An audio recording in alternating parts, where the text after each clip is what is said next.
morning, you guys. Hey. Saw the film last night, still trying to recover. Good. Awesome and Good. scary. There's something bad inside of me.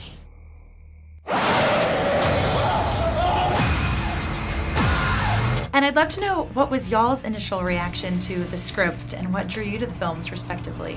It was really scary, and I was really scared reading it, which I don't really get when you read a movie, well, on paper. But it just like jumped out to me, and I just really wanted to do it. For me, my character is a really complex, juicy character who you took through several different impressions or feelings with the audience.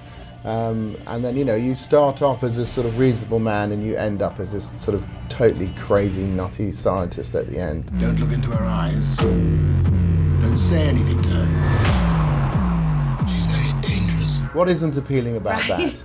And I thought that all of the characters had very strong, specific roles in the movie. How much did you know about the original story going into it? Not huge amounts. I think we all did our research.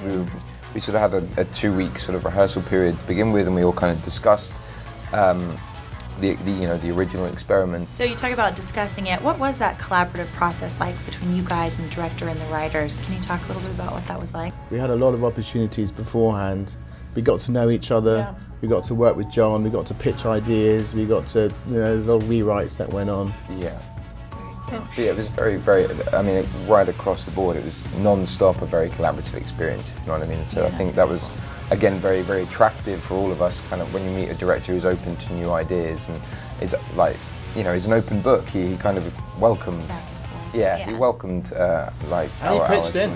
Yeah. He pitched in several times, you know, because there had to be someone off camera who was cueing us for some of the effects and some of those sort of crazy moments in those seance scenes.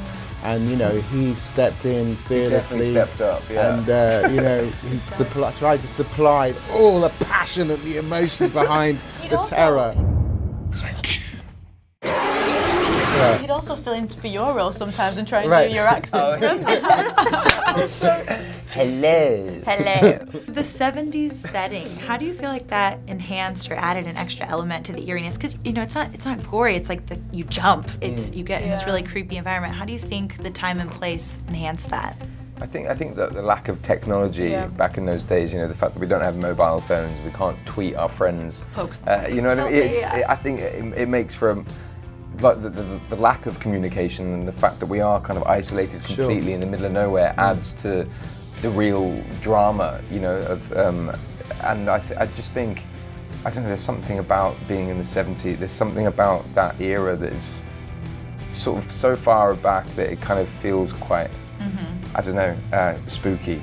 Is it just me? I don't know. It feels really rustic. You know, like the grain of the way that we shot it, the grain of like footage kind of looks a bit spookier than like, you know, a clean cut HD version. So. Awesome, you guys. Are you excited for people to see it? Yeah. Be a part of all that energy? Yeah. It's going to be exciting to see. I'm looking forward to someone cracking me over the head on like Monday and going, you bastard. My what did mum. you? Yes. All right, thank you guys so much.